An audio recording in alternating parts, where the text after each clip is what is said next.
नमस्ते, आप सभी का स्वागत है आज के इस कार्यक्रम में। और आज हम बात करने जा रहे हैं उस युद्ध की जो हमारे ऊपर थोप दिया गया है, लेकिन हमें लगता है कि अभी तक भारत सरकार उसको एक्नॉलेज नहीं कर रही। तो हमारे साथ बातचीत करने के लिए हैं सुमित पीर जी।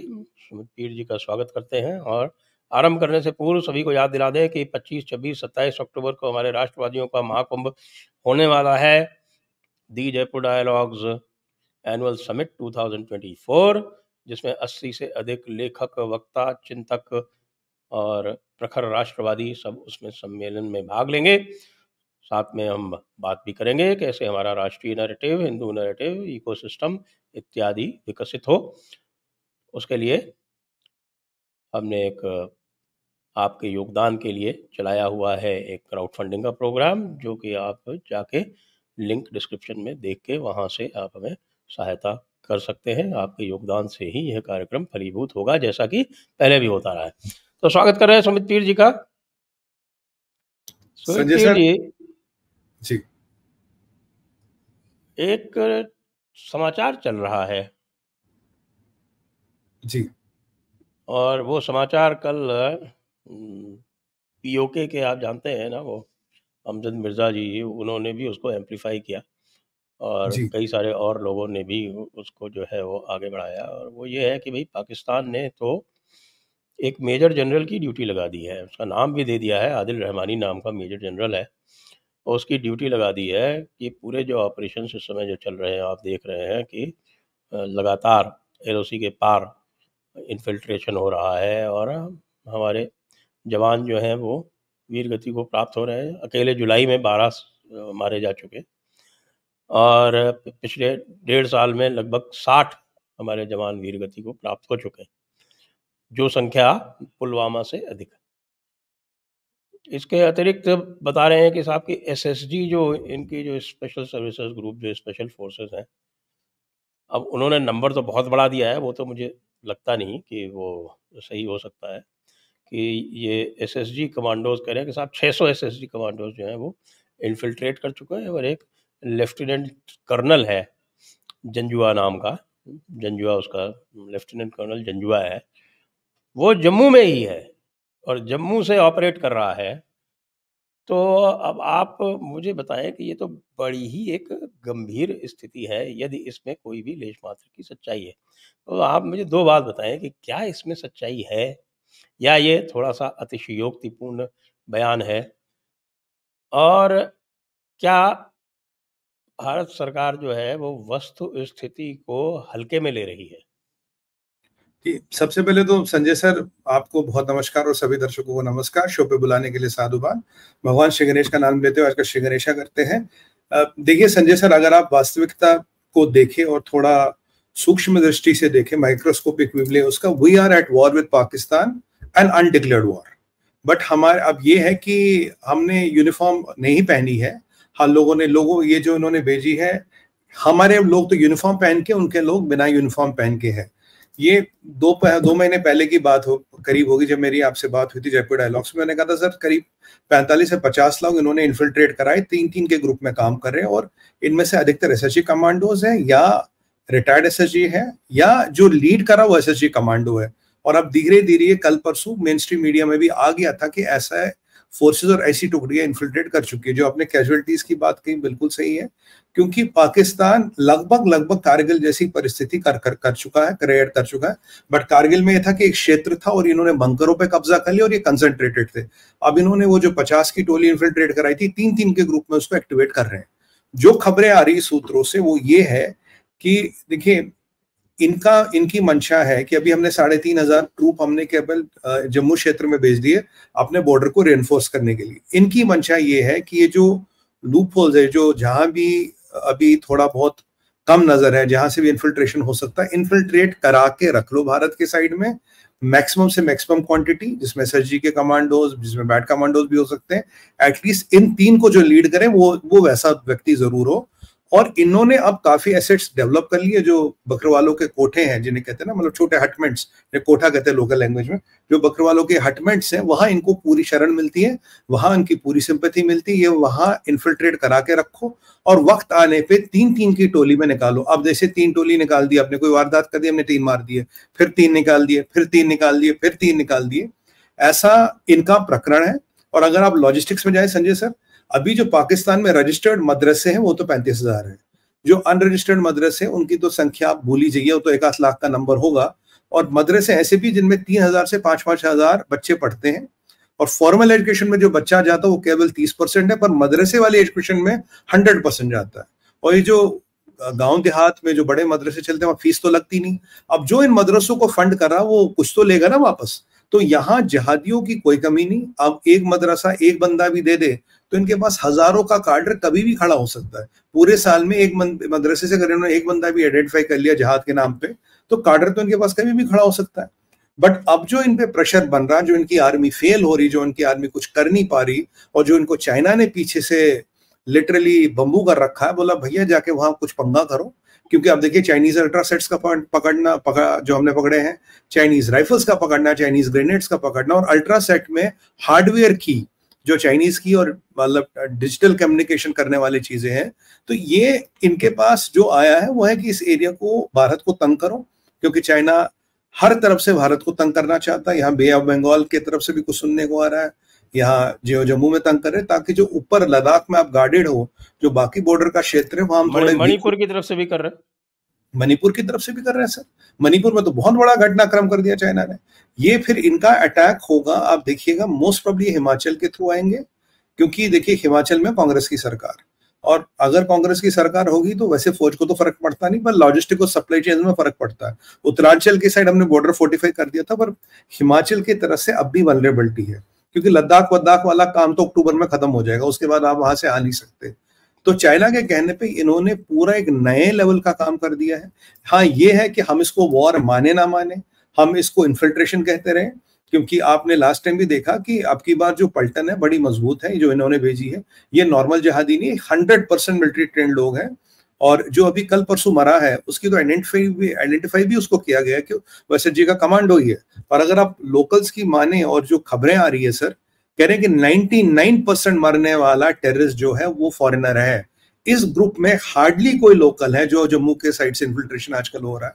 और सैटरडे सुबह की बात करें, जो एनकाउंटर हुआ, हमारे 5 भाई क्रिटिकली इंजर्ड हो गए, उनमें से 1 भाई तो वीरगति को प्राप्त हो गया। अब 4 की क्या कंडीशन है भगवान ही जाने, क्या कब बुरी खबर सुनने को आ जाए। हम तो प्रभु से कामना करते ना आए, पर कभी भी कुछ आ सकती है। अभी जो हमारा, आप देखिए, हमारे 12 भाई वीरगति को प्राप्त हुए, तो अगर टेररिस्टों की संख्या, जुलाई में सर टेररिस्टों की संख्या इसके आसपास ही है। टेररिस्टों की संख्या कोई 100 या 50 की नहीं है, टेररिस्टों की संख्या भी 16 के आसपास होगी। 12 से 16 के बीच में टेररिस्टों की भी संख्या है। तो अभी जो हमारा कम से कम 10 गुनी या 100 गुनी होनी चाहिए। वही मैं कह रहा हूँ, ये कोई 150 वाली संख्या नहीं है। तो ये हमें इसके आसपास ही टेररिस्टों की भी संख्या। और ये जो 45 पहले इन्फिल्ट्रेट कर गए, क्योंकि हमने अभी इनको नहीं ठिकाने लगाया। क्या कर रहे हैं सर, इनको ये इन जगह इनको सेफ हेवन मिल जाता है, 3-3 करके निकालते, नई स्ट्रैटेजी है। 3 निकालो, आपने 3 मार दी, आपकी कैजुअलिटी, फिर एक और जगह, फिर 3 निकाले, कई बार 3-3 के 2 टोले निकाले, आपने 6 मार दिए, फिर पीछे बैकअप रेडी है। और ये अब फिराक में तो जरूर है कि बहुत बड़ा इन्फिल्ट्रेशन कराना है। इन्होंने काडर तैयार किया। अब मेजर जनरल जिसका नाम है मुझे पता नहीं वो वाकई है, पर इनको पूरा लोकल सपोर्ट मिला हुआ है। जो गुज्जर बकरवाल हैं, जो अब जबकि हमने उनको एसटी का दर्जा दिया, उन्हें पार्लियामेंट नॉमिनेट कराया, पर उनकी ही कम्युनिटी के लोग इनको पूरा सपोर्ट देते, अपने घरों में रखते हैं और अपना खाना पानी देते हैं। वक्त आने पे ये हमारी तरफ निकाल के त्रासदी करते हैं, हमें हमारी तरफ ये मारकाट करते हैं। और ये तब तक चलता रहेगा जब तक हम ये जो इनको जो ये बीच में जो इनको ये बीच में प्रोत्साहन मिल रहा है इस बेल्ट से, जब तक वो सारे बेल्ट को साफ न किया जाए। महबूबा मुफ्ती की देन है, जो उसने उनके वो हटमेंट्स को जहां लगवाया था, जब तक उनको साफ नहीं किया जाएगा और बॉर्डर के इस तरफ आप 100% हिंदू पॉपुलेशन को नहीं बसाएंगे। अगर वहां मुसलमान है तो आपको यहाँ 100% हिंदुओं को बसाना पड़ेगा, तब आप इस चीज को रोक सकते हो। जब तक शरण मिलेगी, घर मिलेगा, खाना मिलेगा, पानी मिलेगा, और भगवान जाने और क्या क्या देते हैं ये लोग, मैं उसमें नहीं जाऊंगा। जब तक ये सब मिल रहा है तो संजय सर, ये हमारे लिए इस त्रासदी को रोकना मुश्किल है। अब इमेजिन कीजिए 50 लोगों में इतनी दिक्कतें हो रही है, आप 500 छोड़िए, 200, 300, 400, 100, अगर उसका कार्डर इन्होंने इन्फिल्ट्रेट करा के यहाँ रख दिया तो ये तो कहानी चलती रहेगी, ये तो रुकेगी नहीं कभी। और हमने रेनफोर्समेंट तो की है, अब रेनफोर्समेंट जाएगी। अब मैं इसमें आपसे एक चीज पूछना चाहता हूँ जी कि पाकिस्तान को हम जानते हैं कि पाकिस्तान की अपनी हालत इतनी ख़राब है और जी पूरा जो उसका जो वेस्टर्न बॉर्डर है वो उस पे जो है पाकिस्तान के कम से कम नहीं तो 1000-1500 से ज़्यादा जो है इनके सैनिक मारे जा चुके हैं पिछले 1 साल में। बहुत बड़े-बड़े जो एरियाज़ हैं वो इनके कब्ज़े से बाहर जा चुके हैं। कुर्रम जी जैसी जगह पे आपके कुर्रम जैसे प्रोविंस में पारचिनार वगैरह में यहाँ पर शिया सुन्नी दंगे हो रहे हैं जिसमें करीब 50-60 लोग जो है वो मारे जा चुके हैं। जी और वहाँ पर ये पूरा डिप्लॉयमेंट भी नहीं कर रहे और उसको इन्होंने एक तरह से खाली छोड़ दिया है कि भाई तुम लोग अगर टेक ओवर कर रहे हो तो कर लो। और आप ये समझ लीजिए कि जो वज़ीरिस्तान, नॉर्थ वज़ीरिस्तान और साउथ वज़ीरिस्तान जो है उसमें तो 90% कब्ज़ा हो चुका है और चित्राल पे तो 100% कब्ज़ा हो चुका है। ये सब स्थिति होते हुए ये भारत पे क्यों फोकस कर रहा है? सर, 2 चीजें, पहले एक बात उस पे बात कर लेते हैं, वहां क्या हो रहा है, वहां के भी काफी अपडेट्स है जो आपके साथ शेयर करना चाहूंगा। जी। पहली अगर आप बात करें केपीके की, केपीके का लगभग आप ये मानिए ओवरऑल 70% एरिया अब टीटीपी के पास है और इनडायरेक्टली तालिबान के पास है बेसिकली। वहां इन्होंने अपने गवर्नर भी नॉमिनेट कर दिए, वहां ये टैक्स वसूली करते हैं। मेरे कुछ सूत्र बता रहे थे कि ये जो टैक्स वसूली करते हैं ये औरतों के साथ बदतमीजी नहीं करते। जो पाकिस्तान की फौज थी वो टैक्स भी वसूल करती थी और औरतों के साथ बदतमीजी करती थी। अभी हाल फिलहाल क्या हुआ था, इन्होंने चेक नाके लगाए थे, चेक नाकों में रोकते थे और तलाशी के बहाने तो बदतमीजी करते थे। और अगर कोई गरीब महिला मिली, कोई छोटी बच्ची मिली पठानों की, उसके साथ ये पंजाबी फौजी रेप वेप का भी काम करते थे और उससे डराते धमकाते थे, मुंह मत खोलना, आगे गोली मार देंगे। तो अब पठानों को ये लगा यार कबालियों वाला हो, जितनी अब तक लड़ाई हुई है, कुछ भी हो, मतलब जहां भी इवन 1990 में जब इन्होंने कश्मीर में शुरू किया था, हमें हर जगह यूज किया जाता है, हम तो कैनन फोर्डर है। और जब अमेरिका को बंदे देने होते तब किसी कोई पुंचे वाले को, किसी रेडे वाले को पकड़ो, बोलो जी भाई आपका टेररिस्ट था, ये अफगान बहुत बड़ा टेररिस्ट है, इसको ले लो। तो अफगानों को ये समझ आया यार ये पाकिस्तानी पंजाबी तो हमें मजहब के नाम पे, इस्लाम के नाम पे हमारा तो हमारा तो चूरन बना बना के बेच रहे, हम हर जगह काम आ जाते हैं इनके, we are disposable for them, ये पीछे रहते खुद हमें आगे करते हैं। अब उन्होंने कहा देखो भैया बहुत हो गया, तुमने हमें टैक्स भी लिया, तुमने सब कुछ लिया, तुमने हमारी औरतों के साथ बदतमीजी की, अब इसके आगे नहीं।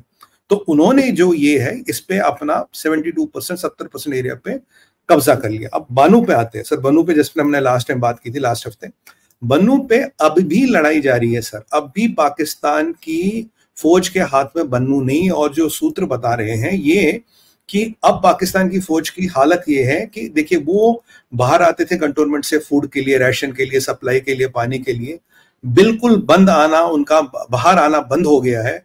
और टीटीपी वालों ने बोला अगर इनको कोई कुछ भी सामान भेजेगा उसे हम काफिर घोषित करके गोली मार देंगे।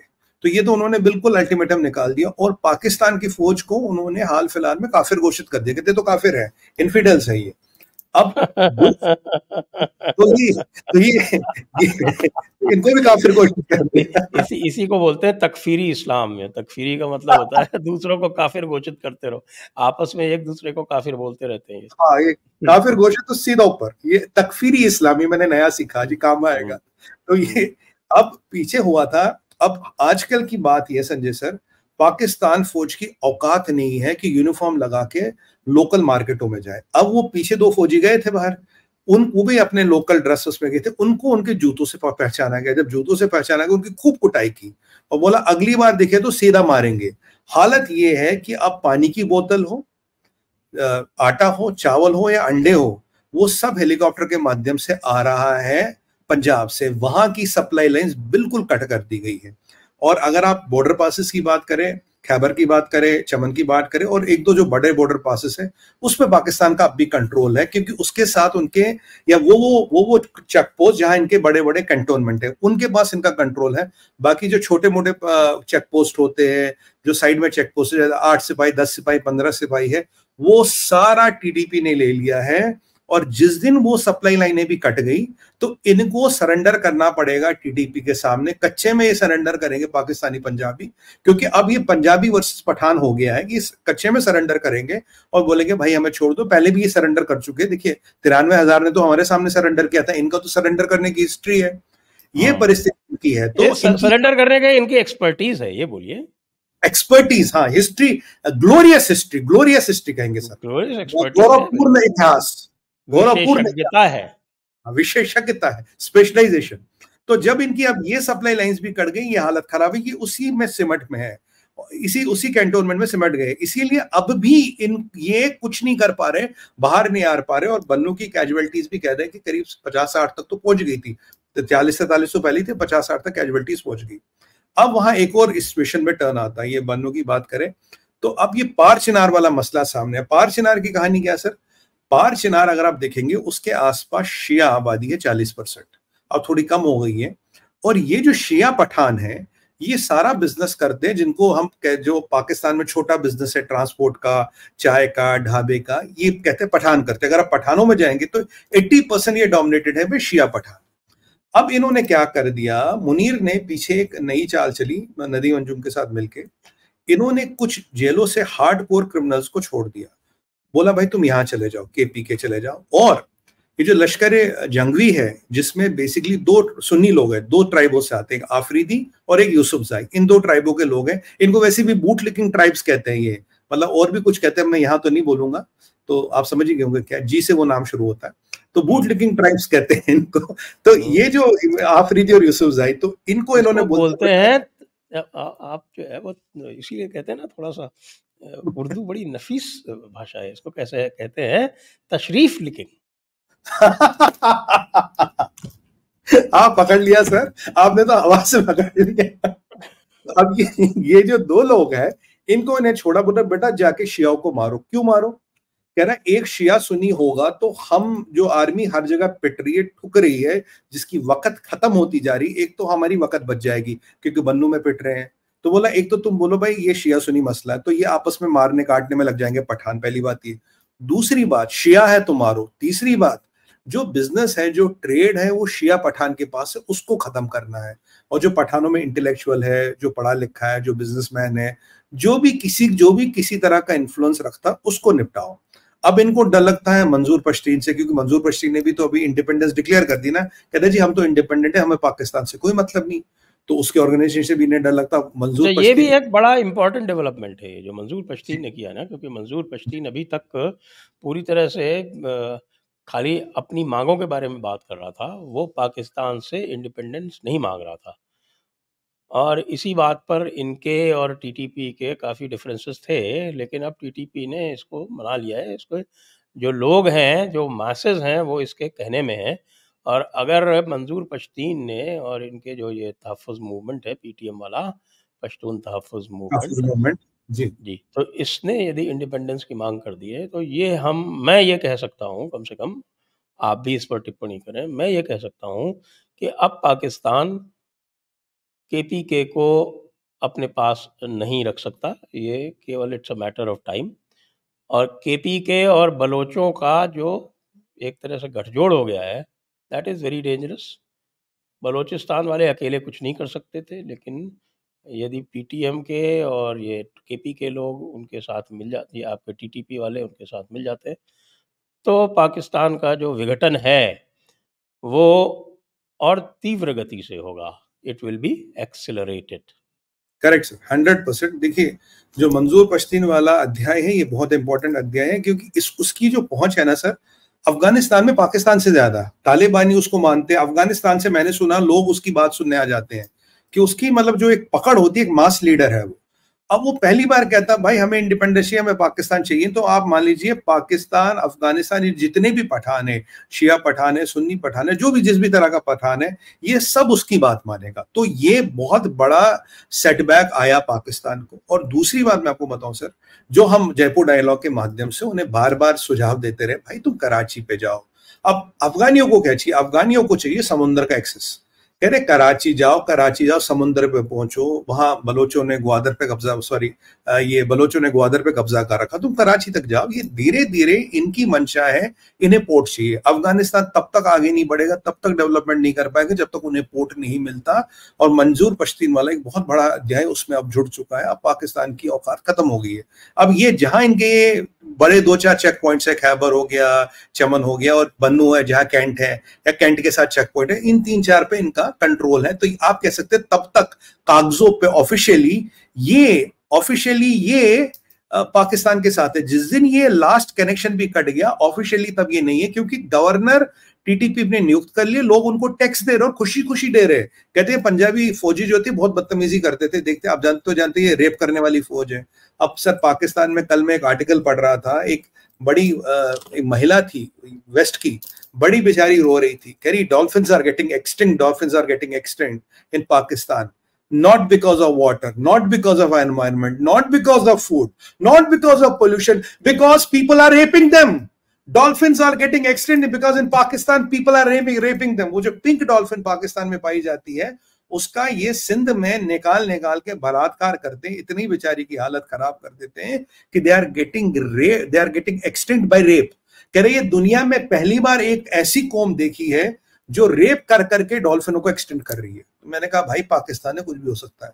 तो अब ऐसे पाकिस्तान की जो जाहिल ये पंजाबी है, जो फौज है, तो ये पश्तून तो खुश है, कहता यार हमारा ये हो गया। अब यहाँ पे ये जो अगर आप बन्नू की बात करें, आज तक जब से ये प्रकरण शुरू हुआ सर, करीब अनऑफिशियली 200 के आसपास कैजुअलिटियां इनकी हो चुकी है, जो सब मिलू के जब से ये प्रकरण शुरू हुआ है। तो ये ऑफिशियली तो 50-60 की बात करते हैं, कैजुअलिटियां तब से बहुत हो चुकी है। मैं दोनों तरफ से बात कर रहा हूँ, एक तरफ की नहीं। और अब यहाँ पे देखेंगे पारचनार में 50-60 तो हो गई। ये शिया सुन्नी वाला जो उन्होंने झगड़ा शुरू किया था सर, ये भी ज्यादा नहीं चलेगा, क्योंकि उन्हें समझ आ रहा काम क्या है। तहरीक तालिबान अब जिस दिन उन्होंने ये 3-4 चेक पॉइंट वगैरह कब्जे में ले लिए, तो इनका KPK गया। अब चलते जल्दी से सिंध में सिंधु देश आर्मी एक्टिव है, उनका मीडिया कमजोर है, उनकी खबरें नहीं आती। पर जैसा मेरा एक्सपेक्टेशन है, मेरा दिल कहता है कि हफ्ते भर में कभी भी सर, आज कल में भी एक बड़ी खबर आएगी सिंधु देश से, और आप और हम फिर इस पे बात करेंगे और मजा आएगा। मैं खूब मजे ले लेके बात करेंगे, और हम दर्शकों से भी कहते हैं आप तैयार रहिए। मैंने आपको बोला था सर जून जुलाई में ये अफगानिस्तान से लड़ रहे होंगे। देखिए अफगानिस्तान से लड़ रहे हैं, फर्क क्या है, अफगानिस्तान से ये लड़ रहे हैं, वहां ये डिक्लेयर नहीं कर रहे हैं। हमारे साथ ये लड़ रहे हैं, यहां हम डिक्लेयर नहीं कर रहे। फर्क सिर्फ इतना है, मतलब ये दोनों जगह लड़ रहे हैं। वहां ये डिक्लेयर करना नहीं चाहते, यहां हम डिक्लेयर कर नहीं रहे, क्योंकि दोनों तरफ ये लड़ रहे हैं। अब आता हूं जल्दी से बलोचिस्तान पे। सर बलोचिस्तान में जो कार्रवाई है, मजीद ब्रिगेड के कोई नए हमले की खबर तो आई नहीं, पर 40-45% क्षेत्रफल उन्होंने भी वहां कब्जे में ले लिया, 40-42%। वहां दिक्कत क्या, बलोचों की आबादी कम है और क्षेत्र बहुत बड़ा है, तो उसको प्रैक्टिकली कब्जे में लेना और उस पर कंट्रोल करना with small population is not easy. तो वहां भी इनकी हालत खराब है। और यहां अगर आप देखेंगे पंजाब प्लस ये जो सराइकी बेल्ट है, पंजाब प्लस सराइकी बेल्ट केवल अभी पाकिस्तान फौज के कंट्रोल में है। Asif Munir consolidation of power कर चुका, काफी हद तक काफी कर रहा है। वो अनडिक्लेयर्ड डिक्टेटर है। एस्टैब आप जो पाकिस्तान की सरकार है, उन्हें सांप सूख गया है, वो सिर्फ भीख मांगने का काम करते हैं। और अब की बार पहली बार ये हुआ पाकिस्तान की हिस्ट्री में, ISI भी नीचे आ गई है आर्मी के, क्योंकि ISI के पहले नार्को डॉलर होता था, अपना बजट होता था, अपना पैसा होता था, अपनी सत्ता चलाते थे। अब की बार नदीम अंजुम को भी नीचे कर दिया। आपका ये जो क्या कहते हैं चीफ जस्टिस ऑफ पाकिस्तान है, वो उसके नीचे है। और यहाँ ये जो पारचनार में कर रहे हैं, ये उनको भी ठिकाने लगा रहे जो इमरान खान के लॉयलिस्ट्स हैं, क्योंकि आप जानते हैं सर ये पठानों का इमरान खान को लेके क्रेज है। जो भी इमरान खान का लॉयलिस्ट या हितैषी माना जा रहा है, उसको भी ठिकाने लगाने का काम करे लश्कर जंगी वाले, जिनको खुली छूट दे रखी है। मतलब सुन्नी पठान से शिया पठान को मरवाने का काम पाकिस्तान का पंजाबी जनरल और फौज कर रही, ये है वास्तविकता। और ये मुसलमान बोलेंगे हाय अल्लाह ये क्या हो गया, या काफिरों ने कुछ नहीं किया, तुम्हारी पंजाबी फौज सुन्नी पठानों से शिया पठानों को मरवाने का काम कर रही, ये है तुम्हारी हकीकत। तो ये वहां की जो परिस्थिति है, तो माइनस ये सराइकी एरिया, इनके पास कुछ नहीं है, इनकी हालत खराब है। और मुनीर अपना पावर कंसोलिडेट कर चुका। आपने देखा होगा कल परसों उन्होंने मियां औरंगजेब, मोहम्मद औरंगजेब और ललगारी नाम है उसका, जो एनर्जी मिनिस्टर है, यलगारी या ललगारी जो भी है, उसको चाइना भेजा था, भाई जो हमारे 8 बिलियन का लोन है ये हमारा पीछे कर दो, हम 8 साल में देंगे, और जितने लोन है हमें उन पे इंटरेस्ट वापस नेगोशिएट करना है, हम इंटरेस्ट हटवाना चाहते हैं। अब यहाँ बोलेंगे भाई ये पाकिस्तान क्यों करेगा, ये चाइना क्यों करेगा, क्योंकि चाइना के पास इनका एक ही सीधा सीधा हिसाब किताब है। चाइना को ये बोल रहे, कहते हैं भाई साहब ऐसा है, अगर आप हमसे गंद काम कराना चाहते हो कश्मीर में, जम्मू में, और ये जो भी ये बेल्ट को एक्टिवेट कराना चाहते हो, इंडिया पे प्रेशर डालना चाहते हो, हम तब करेंगे जब एक तो ये 8 बिलियन का लोन हमारा 8 साल में देंगे, और जो इंटरेस्ट है इसको सबको रिवर्स कर दो। जबकि चाइना यूजुअली कभी मानता नहीं, पर मेरा ये मानना है कि चाइना आपकी बार मान जाएगा, क्योंकि चाइना की भी दुखती रंग इनके हाथ में है। चाइना का गंदा काम ये जम्मू कश्मीर में कर रहे हैं, खासकर जम्मू क्षेत्र में, तो ये चाइना भी इनकी बात मान जाएगा। और यहां से IMF ने इनको, आपको याद होगा सर, इन प्रिंसिपल अप्रूवल 12 या 13 जुलाई को $7 बिलियन का दिया था। अब ये माना जा रहा है कि अगस्त के महीने में इनको 7 बिलियन पैसा भी मिल जाएगा। यहाँ से डोनाल्ड लू इन्हें $100 मिलियन भी दिलवा रहा है अमेरिका से। तो पाकिस्तान धीरे धीरे गेम में आ रहा हो, और जब तक इस खित्ते में लड़ाई नहीं होगी, इस खित्ते में तबाही नहीं होगी, पाकिस्तान के पास कहीं से पैसा नहीं आ सकता। अगर पाकिस्तान के पास पैसा नहीं आएगा तो उनका काम नहीं चलेगा, अगर काम नहीं चलेगा तो पाकिस्तान बैंकरप्ट ऑफिशियली हो जाएगा। ऑफिशियली तो मान लीजिए खत्म ही है, ऑफिशियली हो जाएगा, क्योंकि इस साल के एंड तक उन्हें $20 बिलियन देने। अगर $20 बिलियन कहीं ना कहीं चाहिए तो कहीं ना कहीं लड़ाई चाहिए, किसी न किसी की जंग या जहाद लड़ना पड़ेगा जो उनको पैसा दे सके। कुछ जनरल खाएंगे, कुछ फौजी खाएंगे, कुछ सिविलियन खाएंगे जो अशरफी है, बाकी हाँ ये फौजी, ये छोटे मोटे फौजी मरते रहेंगे, मारते रहेंगे। और अब इन SSG कमांडोज की अगर आप बात करें संजय सर, क्या ये कहना गलत होगा कि इन्होंने सऊदी शेखों की सिक्योरिटी में अगर ये SSG कमांडो दे सकते हैं PSO बना के, तो मरने के लिए क्यों नहीं भेज सकते? वैसे भी जन्नत तो हर एक को जाना है, हर एक को 72 हूरे चाहिए, तो जन्नत जाने के लिए कमांडो भेज सकते हो, उसमें कोई वैसी बात नहीं है। तो इसीलिए अगर यहाँ कमांडो आ रहे हैं और मारे जा रहे हैं, विल नॉट बी सरप्राइज्ड। हाँ, बट ये पक्की खबर है कि बहुत बड़ी खेप ये इन्फिल्ट्रेट करा के हमारे यहाँ डिप्लॉय करके रखेंगे, और धीरे धीरे करके 3-3, 6-6 के बैच में तबाही मचाने का काम करेंगे। तो we are facing a Kargil like situation sir. It's a undeclared war by Pakistan, whether we want to acknowledge it और नॉट। अगर आप कारगिल में देखेंगे 2000 लोग थे, अगर ये 500 लोगों वाली खबर सच है तो वहां तो 2000 उसमें टेररिस्ट भी थे, मुजाहिद भी थे सो कॉल्ड, और इनके आर्मी के रेगुलर्स भी थे और सिपाही थे। अगर अब ये 400-500 एलीट फोर्स के लोगों को इन्फिल्ट्रेट कराया जाएगा तो कारगिल से किस मायने में हम कम की बात कर रहे हैं? It's almost a Kargil like situation. और यहाँ प्रॉब्लम है, वहां एक कंसंट्रेटेड थे एक एरिया में, यहाँ ये फुली स्कैटर्ड है, और इनके पास इक्विपमेंट एडवांस्ड है, आपकी बार इनका कमांड कंट्रोल है, इनको पूरा ग्राउंड सपोर्ट मिल रहा है, इनको OWGs का सपोर्ट है, रहने खाने। इसमें थोड़ा सा जो चाइना वाला जो एंगल है जी, अभी आप जानते हैं लाओस में जो आसियान के फॉरेन मिनिस्टर्स की जो मीटिंग थी उसमें जयशंकर जी भी गए थे और वांग यी भी आया था, और वांग यी और जयशंकर जी की मीटिंग हुई है, और उससे जो उनका जो कम्युनिके निकला है उससे तो ऐसा लग रहा है कि चाइना जो है वो बैक ट्रैक करना चाहता है, और जो स्थिति उसकी US के साथ हो रही है और इंडिया ने जिस तरह से रशिया को पकड़ के रखा हुआ है, तो वो भी जो है ये पाकिस्तान से निकलने की कोशिश में है। ऐसा कुछ हो रहा है क्या? सर देखिए, चाइना की विडंबना ये है, जो चाइना बोलेगा, करेगा, कहेगा, जो दिखाई करेगा, जो हमें सुनाई देगा, उसका अपोजिट हो रहा होगा। क्योंकि चाइना में ये तो आप प्रेडिक्ट कर सकते हो कि whatever you see and believe is never true. देखिए, चाइना को एक एक्सेस हाल फिलहाल में मिला है म्यांमार में, लगभग बे ऑफ बंगाल तक, जो हमारी चिंता का कारण है। यहाँ हमें जम्मू क्षेत्र में चाइना तंग कर रहा है, वहां हमें मणिपुर में तंग कर रहा है, और यहाँ और देख और क्या कह रहा है हमें, जी आपसे यारी करनी है, दोस्ती करनी है, प्यार करना है। मैं तो वही कहता हूँ ना, जब तक दुश्मन आपको गाली दे, जब तक आपको बुला बना कहे, तब तक वो नॉर्मल है, वो नॉर्मल पैटर्न है।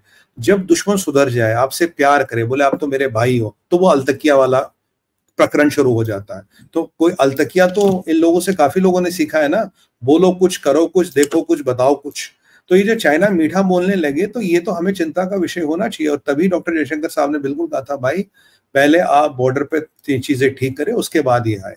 तो आज चाइना से कोई पूछे तुम्हारे ultra set with military grade encryption जहादियों के पास कैसे आए, क्योंकि वो एनक्रिप्शन तो तुम्हारा प्रोप्राइटरी है, वो तो है नहीं फैक्ट्रियों में बन रहे वो, तो तुम्हारा प्रोप्राइटरी एनक्रिप्शन जहादियों के पास कैसे? अच्छा, एनक्रिप्शन है तो मतलब जो इनका कमांड एंड कंट्रोल सेंटर होगा वहां डिक्रिप्शन भी होगा, जो उसको डिक्रिप्ट करेगा, उस बीच में जो कम्युनिकेशन आएगा उसको डिक्रिप्ट भी करेगा। तो ये कहां से आया पाकिस्तान के पास? Who give that to Pakistan? तुम्हारा प्रोपराइटरी है। तो ये वही वाली बात है, अगर भारत का प्रोपराइटरी एनक्रिप्शन कल को पाकिस्तान में मिले तो दुनिया भर में हंगामा मच जाएगा। अरे भारत का, इंडियन आर्मी का प्रोपराइटरी एनक्रिप्शन पाकिस्तान में कैसे पाया गया, टेररिस्टों के पास कैसे पाया गया? पर ये चाइना जो कर रहा है, ये करता कुछ है, कहता कुछ है। बाकी हाँ, अभी फौज ये चाहती है कि भाई कहीं कुछ हो जाए, कहीं कुछ बड़ा धमाका हो जाए, हमारे पास पैसे आ जाए। अगर भारत आके ठोकेगा तो तब भी पैसे आएंगे, तब मुसलमान मुल्कों में जाएंगे, जी हिंदुओं ने मार दिया, देखो पैसे दे दो। वो सऊदियों के पास जाए, कहीं पे भी जाए। देखो सर, हकीकत एक हमें समझनी पड़ेगी, पाकिस्तान को पैसे मिलते रहे हैं और मिलते रहेंगे। दूसरी बात ये, आप हमने कई बार देखो सऊदी कहते जी हमने 1 बिलियन रोल ओवर कर दिया, 2 बिलियन रोल ओवर कर दिया। संजय सर, आप पिछले 10 साल का इतिहास उठा के देखिए, कब इन्होंने वो रोल ओवर वाला पैसा दिया है? कभी नहीं दिया इन्होंने। क्या ये वास्तविकता नहीं है कि सऊदियों ने इनका billions of dollar roll over कर दिया, मतलब फॉरगो कर दिया कि कोई बात नहीं देनी? तो ये अल्टीमेटली जो हमें दिखाया जाता है रोल ओवर, फिर देते कहाँ है? इनके पास कब वो बिलियंस ऑफ डॉलर आगे जो पुराना पैसा दे दिया, नया रोल ओवर कर दिया? इनके पास कभी पैसे थे ही नहीं, और वो भी 1-2 बार रोल ओवर करके भूल जाते हैं। तो देखिए, अगेंस्ट भारत, अगेंस्ट हिंदू, इन्हें पैसा मिल जाएगा, बहुत मुस्लिम मुल्क इन्हें पैसा देंगे। अगर आप अभी इजराइल में जो कांड हुआ, अभी कोई हिजबुल्लाह की पूरे इस्लामिक वर्ल्ड में तो कोई बदसना थोड़ी ना कर रहा है, सब धमकियां दे रहे हैं इजराइल को, सब धमकियां दे रहे हैं अमेरिका को, अगर ये हो गया हम कूदेंगे, वर्ल्ड वॉर हो जाएगी, रीजनल वॉर हो जाएगी। पर कोई हिजबुल्लाह को ये नहीं कहता तूने बच्चे क्यों मारे। ये वही प्रकरण है, अगर इंडिया के साथ पंगा होगा और इंडिया ने इनको ठोका तो इन्हें पैसा मिल जाएगा, चाहे अमेरिका दे, चाहे चाइना दे, चाहे मुसलमान मुल्क दे, कहीं ना कहीं से इनके पास पैसा आ जाएगा। और अभी इन्हें पैसा चाहिए, और ये जितना कूद फांद रहे, ये कह रहे हमें पैसा चाहिए। और अगर युद्ध ज्यादा बढ़ता है, युद्ध बहुत लंबा होता है, तो इंडिया की इकोनॉमी पे फर्क पड़ेगा, जिसमें कहीं ना कहीं आप देखिए सच्चाई तो ये, चाइना भी खुश है और यूनाइटेड स्टेट्स ऑफ अमेरिका भी खुश है। अभी मोदी जी रशिया गए थे तो अमेरिकनों को थोड़ी राज थोड़ी ना आ रही है। मोदी जी यूक्रेन जा रहे हैं तो इनको तकलीफ तो वहां भी हो रही है। मोदी जी यूक्रेन काहे को जा रहे हैं? आपने जो बात कही ना, ये मोदी जी यूक्रेन जा रहे हैं, तो ये मोदी जी के यूक्रेन जाने के पीछे क्या चाल है? सर इसमें भी 2-3 चीजें सर। एक स्कूल ऑफ थॉट ये कहता है कि भाई बैलेंसिंग एक्ट है, जो वेस्ट का मीडिया अगर आप देखें कहता है जी बैलेंसिंग एक्ट है कि मोदी जी रशिया गए, अमेरिका ने एतराज जमाया और डोनाल्ड डू अपने सेनेट को कहता है कि वी आर वेरी अनहैप्पी, और हमने इंडियन काउंटर पार्ट्स को कह दिया, बहुत फोर्सफुली कहा है। पर साथ में मोदी जी ने पुतिन के सामने ये भी बोला भाई जो तुमने यूक्रेन में बच्चों के अस्पताल पे हमला किया वो मुझे अच्छा नहीं लगा, और इस युद्ध का फैसला मैदान जंग में नहीं होगा, नेगोशिएशन से होगा। तो ये वेस्टर्न साइड है, बैलेंसिंग एक्ट। पर जो दूसरा साइड आप देखें, अगर आप इसका दूसरा साइड देखें, देखिए सर, पहले जेलेंस्की से मोदी जी मिलते हैं इटली में, करेक्ट? उसके बाद मोदी जी जाते हैं सीधा पुतिन से मिलते हैं, डाचा पे मिलते हैं, जो उसका फार्म हाउस टाइप है, घर मान लीजिए, जहां वो आज तक हार्डली किसी वर्ल्ड लीडर को वहां तक ले गया, वहां मेल ले गया। वहां मोदी जी ने कहा मैंने इनसे युद्ध के बारे में बात की and he listen to me amicably. और दूसरी बात, जब लाइव टीवी मोदी जी ने कहा जो भाई आपने यूक्रेन में किया हमें पसंद नहीं है, इसके तार थोड़े पीछे जाइए। इससे पहले डोनाल्ड ट्रंप ने कहा, एक मोदी जी के रशिया विजिट से पहले, जैसे ही मैं चुन के आऊंगा मैं 1 हफ्ते में, 1 महीने में इस लड़ाई को रुकवा दूंगा, I will get this war stopped immediately within a week. उसके रेस्पॉन्स में मोदी जी के ठीक लैंडिंग से पहले पुतिन का स्टेटमेंट आता, कहता भाई what is the offer? Donald Trump तुमने ये कहा व्हाट इज द ऑफर? तो ये संभावना है कि जेलेंस्की से मोदी जी की बात हुई, पुतिन से बात हुई। अगर इस युद्ध को रोकना है तो डायरेक्ट किसी ऐसे व्यक्ति को बात करनी पड़ेगी टेबल पे, और इनको एक टेबल पे लाना पड़ेगा, और वैसे लाना पड़ेगा जहां ना अमेरिका हो ना चाइना हो, क्योंकि अमेरिका और चाइना के इंटरेस्ट में तो है नहीं ये लड़ाई रुके, खासकर डेमोक्रेट्स ये लड़ाई रोकना नहीं चाहते, और चाइना चाहेगा ये लड़ाई ना रुके। फिर प्रॉब्लम आएगी, प्रॉब्लम आएगी साउथ चाइना सी में, प्रॉब्लम आएगी ताइवान को लेके, और इसीलिए चाइना ये कभी चाहेगा नहीं ये युद्ध रुके। चाइना तो कहता है लड़ते रहो, मरते रहो, वहीं जब तक चल रहा। और यहाँ पे आप देखेंगे हिजबुल्लाह और ईरान की लड़ाई, सॉरी ईरान और इजराइल की लड़ाई लगभग तय है, क्योंकि हिजबुल्लाह को ठोकोगे ईरान आएगा, इजिप्ट आएगा, तो यहाँ लड़ाई तय है। अगर इस लड़ाई को हल्का करना तो आपको यूक्रेन में एक थिएटर तो हल्का करना पड़ेगा। मोदी जी केवल एक ऐसे लीडर है जो पुतिन की बात लेके, जो जेलेंस्की के पास जा सकते, बोलते देखो बेटा ये हो सकता है, तू ये कह रहा है, ये नहीं होगा, ये होगा, अगर करना है तो चल, मैं तुम दोनों भारत आ जाओ, बैठो आमने सामने और बात करो, क्योंकि भारत ही एक कंट्री है जिस पे आप ट्रस्ट कर सकते हो, जो ये लड़ाई दिल से रुकवाना चाहता है। और मैं भी ये लड़ाई चाहता हूं रुके, क्योंकि क्रिश्चियन एक दूसरे को मारने में क्यों लगे, इनका मेन एनिमी तो ये लेफ्टिस्ट कबाल और ये इस्लामिक वर्ल्ड है। और पुतिन भी समझ गया सर, उसके यहाँ भी 2-2 अटैक हुए, 3-3 अटैक इस्लामिस्टों ने किए, वो भी समझ गया है। और जो वेस्ट उसे हथियार देता वो तो बफर जोन में यूज कर पाता ना, रशिया में तो हथियार भी यूज नहीं कर पाता। अगर ट्रंप आ गया तो जेलेंस्की को पैसा कब तक मिलेगा, जेलेंस्की इस टेंशन में है। अब आप बोलोगे अमेरिकन मिलिट्री कॉम्प्लेक्स का क्या होगा, यार उन्हें तो हर 5 साल में युद्ध चाहिए। अमेरिकन मिलिट्री कॉम्प्लेक्स की व्यवस्था कर दी ना। आप देखिए ईरान और ईरान और इसराइल का युद्ध ऑलमोस्ट तय है, क्योंकि कल रात को, आज रात को वॉर कैबिनेट ने बेंजामिन नेतन्याहू को अप्रूवल दे दिया, जाके ठोक दो। अमेरिका ने अप्रूवल दे दिया, जाके ठोक दो हिजबुल्लाह को। और ईरान सीधा सीधा कह रहा है अगर इनको मारोगे तो मैं आऊंगा। और अगर आप देखेंगे जिस मिसाइल से बच्चे मरे थे वो फलक 1 मिसाइल, वो तो ईरान का मिसाइल है। पहले का आयरन ड्रोन मिसफायर हो गया जी, गलत सीधे ड्रोन लॉन्च लैंड कर गया, कामाकाजी ड्रोन था, गलती थी, हमने किया नहीं। अब तो 2 चीजें तो प्रूव हो गई। चबीजी नाम का गांव है लेबनान की साइड में जहां से मिसाइल चलाया, फलक 1 मिसाइल है ईरान का, हिजबुल्लाह ने चला, उसकी फुटेज आ गई। 15 लोग मारे, 13 बच्चे हैं। अब ये लड़ाई होगी तो अमेरिकन मिलिट्री कॉम्प्लेक्स का काम तो वहां से चलता रहेगा, वो कॉन्फ्लिक्ट फिलहाल चलता रहेगा। तो अब इन चीजों को देखते हुए क्या होता है, अब जो आउटकम आएगा मोदी जी के विजिट के बाद, सर उसमें हम एसरटेन कर सकते हैं कि पहला स्कूल ऑफ थॉट है या दूसरा स्कूल ऑफ थॉट है या कोई बीच की बात बनी है। तो मेरे को लगता है कि इट इज नॉट बैलेंसिंग के लिए मोदी जी नहीं जाते वहां। अगर बैलेंसिंग करनी होती तो रशिया से होते हुए एक दिन यूक्रेन जाते, एक दिन यूक्रेन होते हुए आते, वो बैलेंसिंग कहते हैं आप। अभी इतना बड़ा खतरा लेते हुए यूक्रेन जाना बैलेंसिंग नहीं है संजय सर। और मेरे को लगता है, पर्सनली मेरा ये मानना है, जबकि मुझे पता है कि हमारी अथॉरिटीज पूरा उसको एसेस करेंगी, मुझे लगता है कि मोदी जी का यूक्रेन जाना उनकी सुरक्षा के परिप्रेक्ष्य में बहुत बड़ा चैलेंज होगा, क्योंकि भी दुनिया में मैं कह रहा हूँ, क्योंकि यूक्रेन में तो बहुत सारे लोग जो हैं वो कीव में लैंड भी नहीं कर सकते, लैंड करने के लिए भी। या जी सर, ये आपने बिल्कुल बात सही कही। अब आप देखिए, आपका आर्गुमेंट होगा ऋषि सुनाक आया, जो बाइडेन आया, उसने तो लैंड किया ना। देखिए तब रशिया से बात की जाती है। यहाँ मोदी जी के परिप्रेक्ष्य में अगर आप देखें, यहाँ खतरा रशिया यूक्रेन से नहीं है, किसी भी ऑर्गेनाइज आर्मी ऑर्गेनाइज फोर्स से नहीं है। यहाँ पे सर आज के डेट में रशिया के अंदर यूक्रेन से जो लड़ रहे चाइनीज रेबल्स लड़ रहे, बहुत सारे चाइनीज मर्सनरीज वहां पे डिप्लॉयड हैं, चाइना ने भेज रखे हैं। वैगनर जैसे कितने ग्रुप एक्टिवेटेड है यहाँ पे।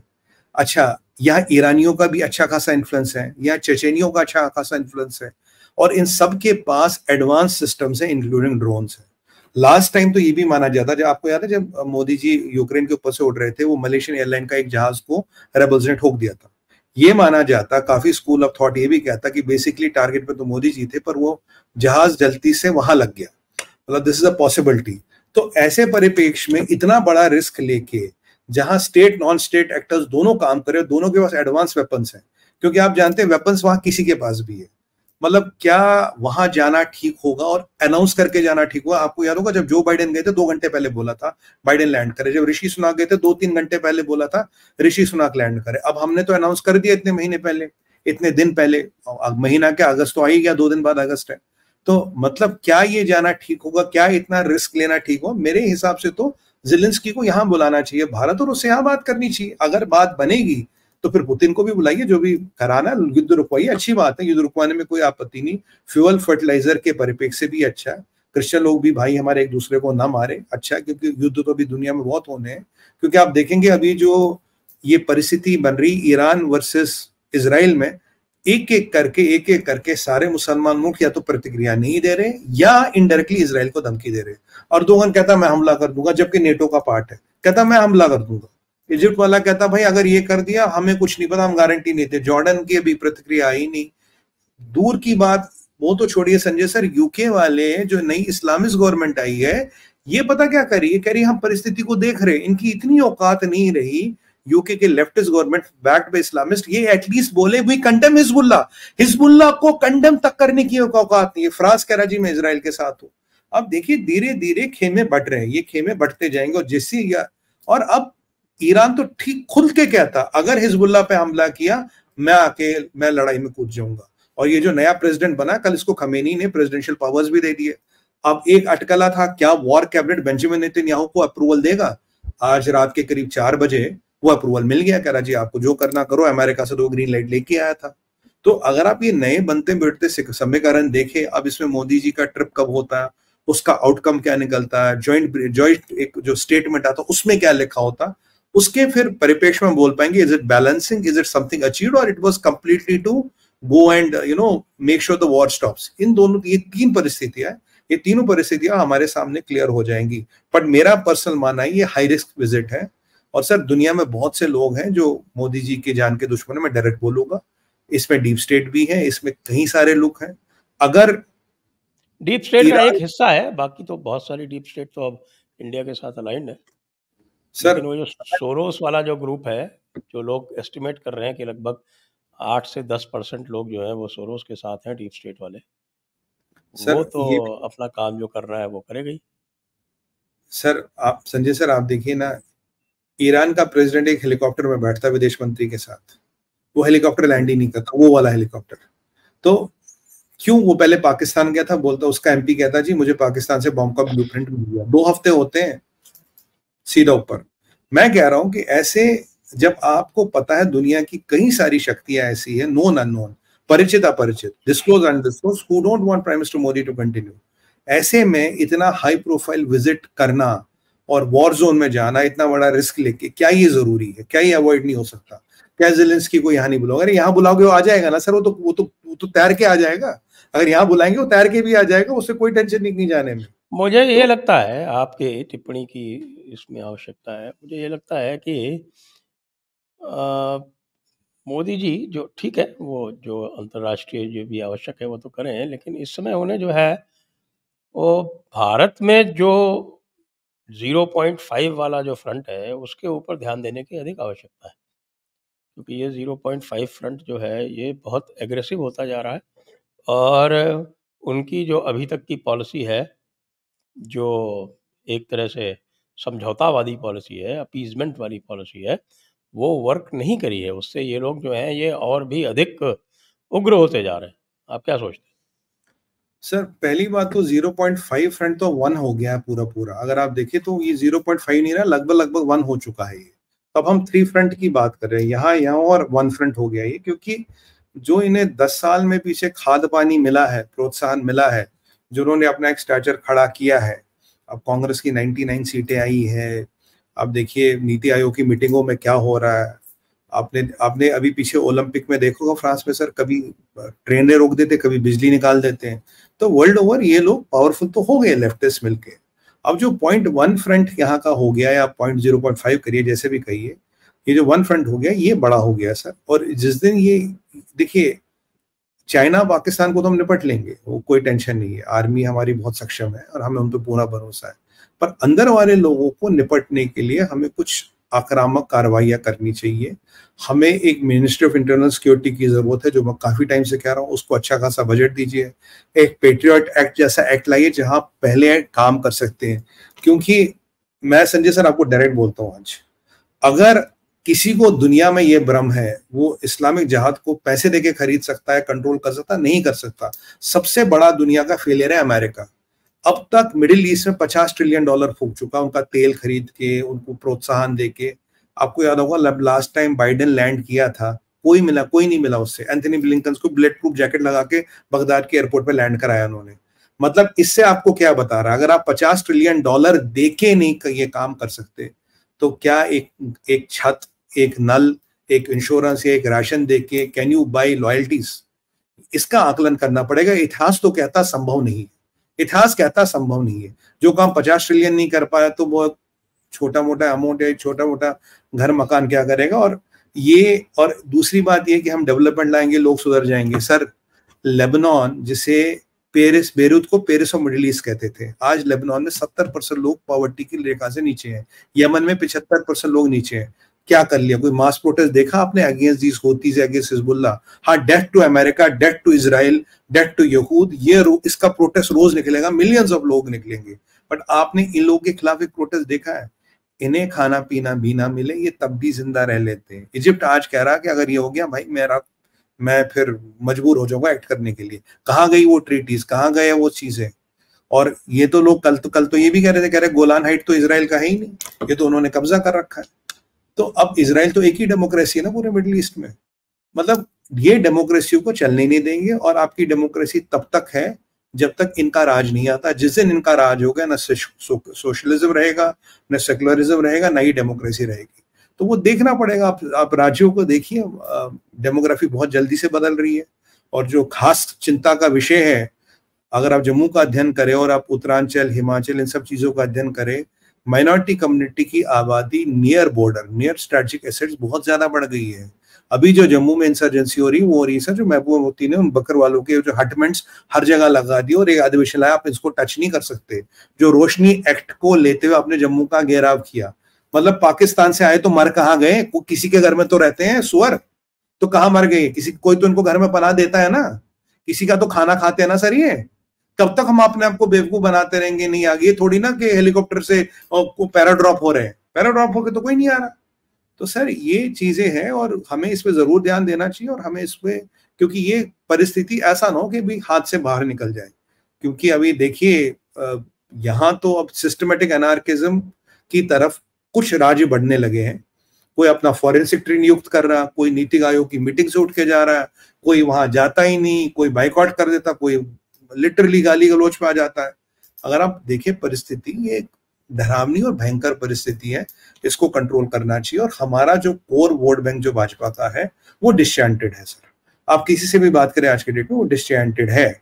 कोर वोट बैंक जो मतलब दिल दिमाग खून से तन मन धन से जो संघ का सपोर्टर है, जो भाजपा का सपोर्टर है, उसमें आज हताशा और निराशा है। क्योंकि अरे भाई परिस्थितियां आसपास ठीक नहीं हो रही है, ये एक वास्तविकता है।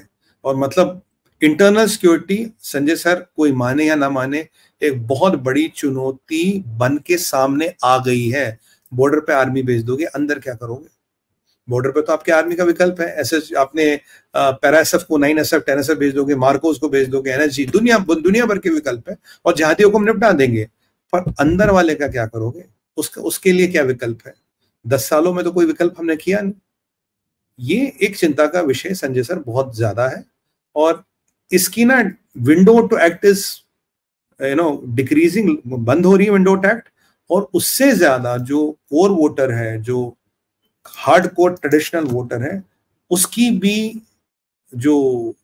धैर्य की शक्ति जो है ना, धैर्य की सीमा, वो भी कम हो रही है।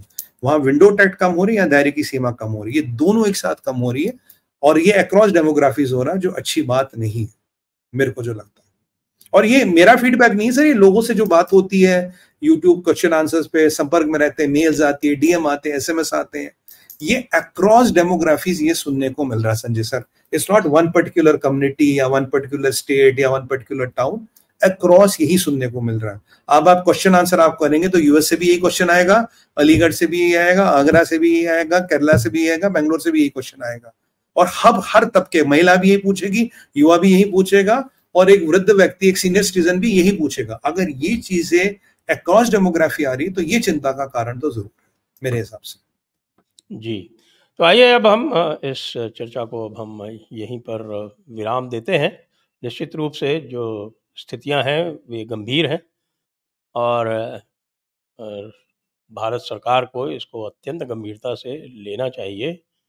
और जिस प्रकार से हमने देखा था कि एक कार्रवाइयाँ की गई थी, एलओसी के अक्रॉस गए थे, 2 बार गए थे, लेकिन पिछले 5 साल में सीज़ फायर करके एक तरह से अपने ही हाथ बांध लिए, और जो कार्रवाई लगातार होनी चाहिए थी उसको बंद कर दिया। मुझे लगता है उसी का परिणाम आज हम भुगत रहे हैं, जो कि हम देख रहे हैं, विशेषकर जो जम्मू सेक्टर में हो रहा है, इन्फिल्ट्रेशन हो रहा है। और अभी भी समय है, ऐसी बात नहीं है, हमारी सेनाएँ बहुत ही वीर हैं, उनकी वीरता जो है वो पूरे विश्व में विख्यात है। तो इसको और भी गंभीरता से लेकर, और पाकिस्तान जो ट्रीटमेंट चाहता है उसको मिलना चाहिए, और पाकिस्तान को टू फ्रंट वॉर में इस समय लपेटना कोई मुश्किल काम नहीं है। तो आइए यहीं पर इसको चर्चा को विराम देते हैं। आप सभी दर्शकों का बहुत-बहुत धन्यवाद। सुमित पीर जी को भी बहुत-बहुत धन्यवाद। जय हिंद, जय भारत, वंदे मातरम।